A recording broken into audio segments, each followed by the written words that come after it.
Hello, and welcome to Borg Tries to Fix It.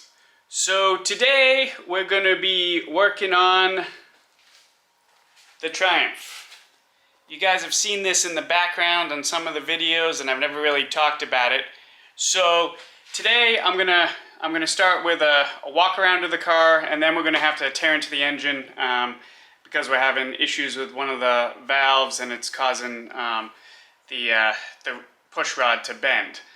Before I do the walk around, let me show you some of the still pictures of when I was restoring this back in 2017, and then we'll do the walk around, show you what it looks like today, and then we're going to tear into this engine. All right, let's get going.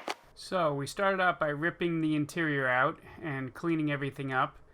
Then we painted the floors, got that all ready for putting down the sound deadening. It's an off-brand, but it works just like Dynamat. It was a little bit cheaper. Here you can see it in the back too. This is just to keep the heat and the sound from getting in the car a little bit more.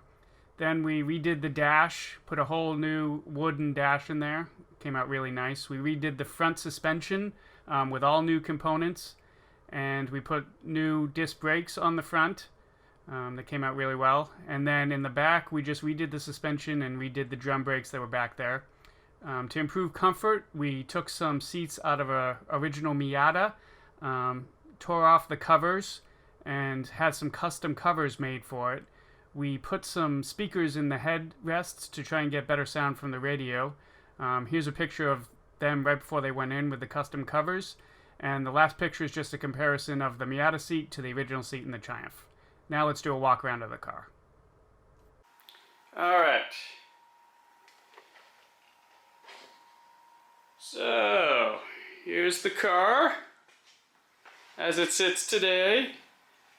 The body is in very good shape except for one little spot right here, and this is my fault. I was moving a drill press and it got away from me and fell, and it hit right in that corner. So at some point I need to fix that. Alright.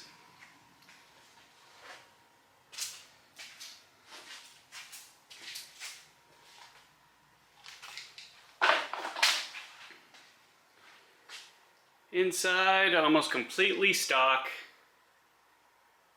As you saw from the pictures, brand new wooden dash. Here are the Miata seats in place. Convertible top is okay, I just pretty much always keep it down. The overdrive on it does work. And then here's what we're going to need to dig into today. The engine. Alright.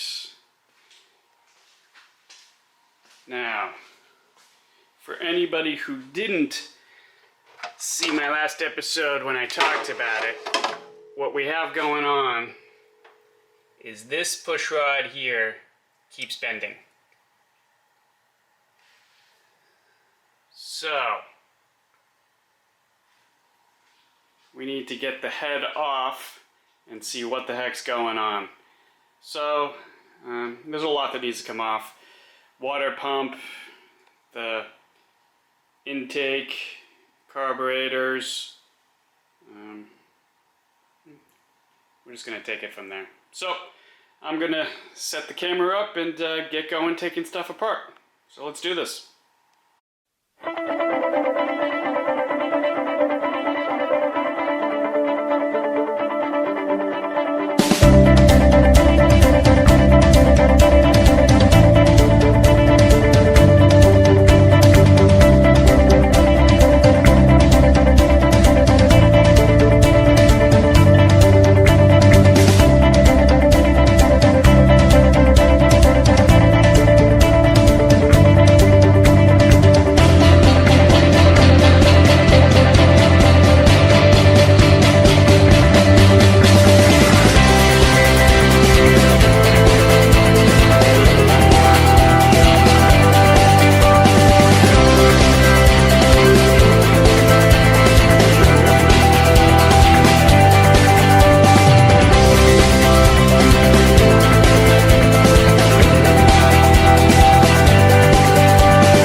Okay, so now that I'm about to take off something big, let me take a pause and show what I've been doing.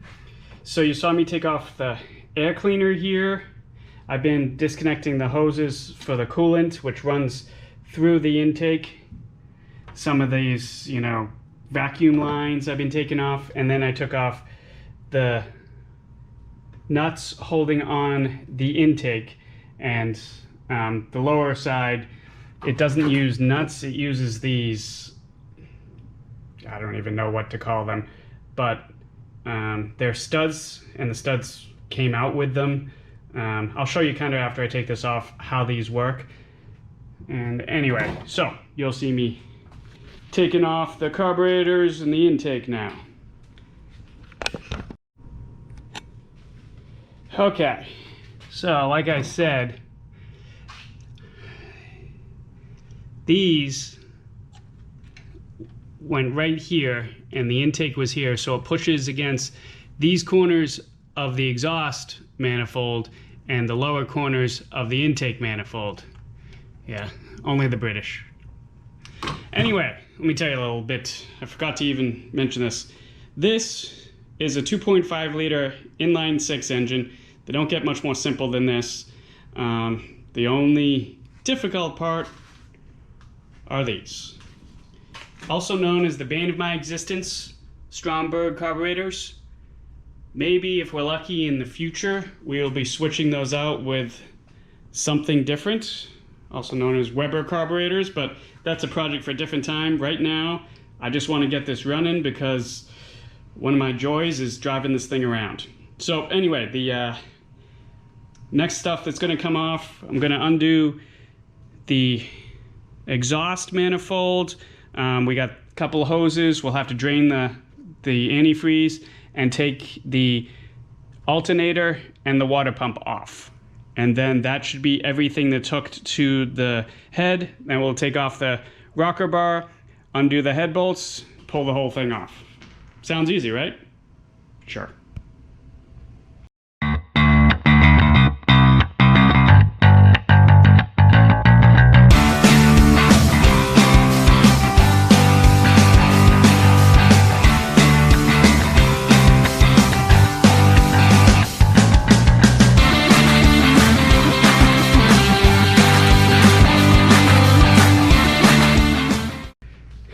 Okay, the exhaust manifold's free, and like I said, very simple engine. The gasket for the exhaust manifold is the same gasket for the intake manifold, since all the intake and exhaust ports are on the same side of the engine. Not the best design as far as efficiency and horsepower, but it does make it really easy to do stuff like this. All right, I think next I'm gonna take this off and let the fluid drain out. Now I know I should be doing it from the bottom of the radiator, but let me tell you, that down there is one of the hardest things in the world to get to. I'd rather take it off here and just make a huge mess than deal with that, because that is a pain in the ass to put back on. So since I'm not gonna have to, you know, do anything with the radiator, let's just do it right here.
Not bad actually. I didn't make too much of a mess. I took it off slow and kind of let it drip out a little bit.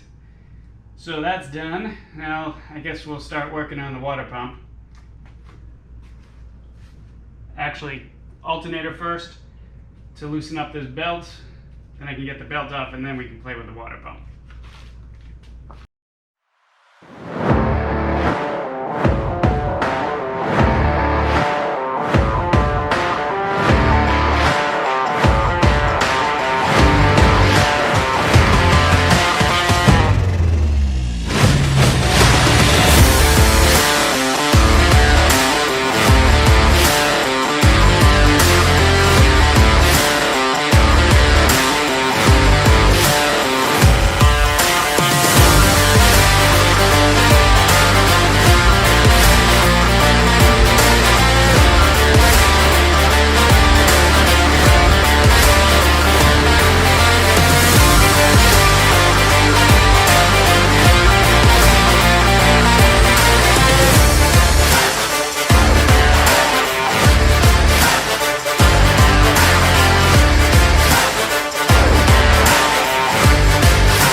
Okay, so as you can tell by my shirt, it's a new day. I got everything off, got to the point where we were ready to go, get the head off, and the head just won't come off. I tried hitting it with a rubber mallet. I put some upward pressure on it, hoping that would help. You know, hooked just to the ceiling. That's not happening. So what I'm gonna do now is I'm gonna try and actually take out the head studs so those aren't holding it up, if that's what's holding it up. That's the only thing I can think of. I saw it online, so I'll do that now and we'll see how this goes.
Okay, moment of truth. Heads off. And this is the number 6 cylinder we were having trouble with. This exhaust, or intake, sorry. This valve here we're having issues with. Good news is it doesn't look like anything catastrophic happened.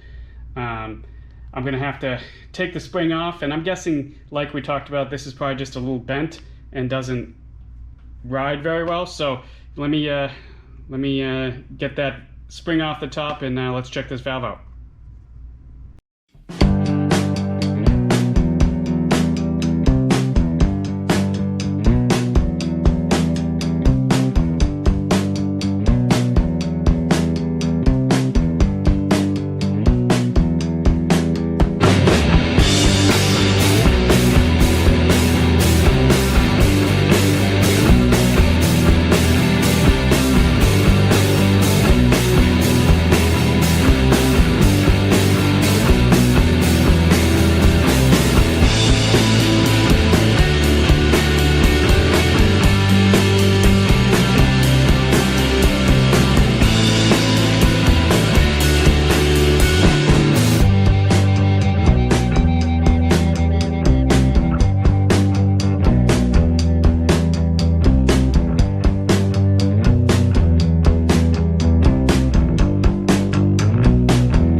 Okay, so this is the valve in question, and then just for comparison, I have another intake valve here and an exhaust valve here.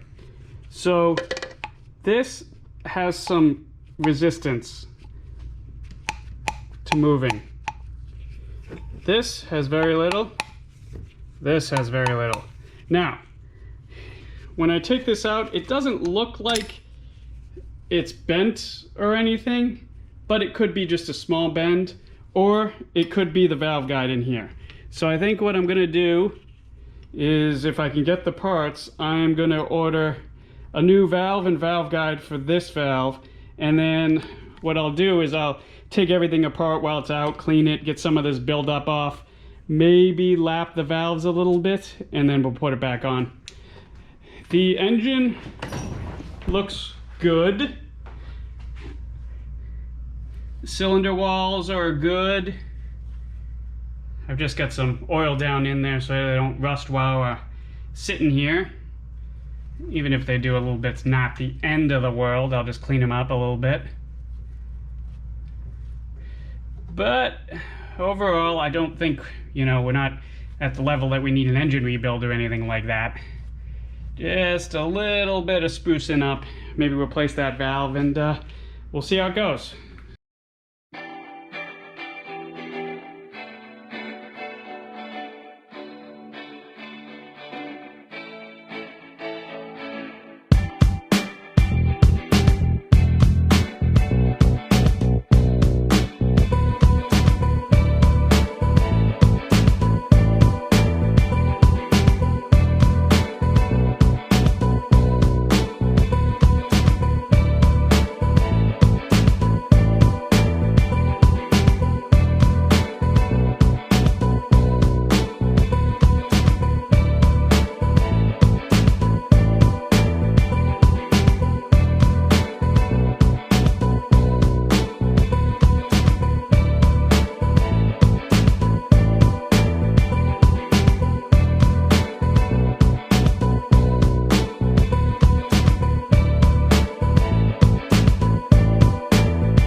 Okay.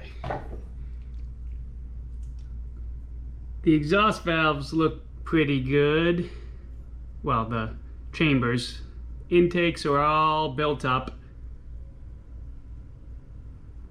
Overall, definitely not bad. We'll get it fixed up. So that's looking like the end of this one. We got to order some parts. I think I'm gonna do the valve guides, press those out and press some new ones in, and we'll see if I can get my hands on some new valves, and we'll do some lapping and kind of get this, you know, quick and dirty rebuild and put it back on the car. So anyway, thanks for watching. Have a good one. Bye.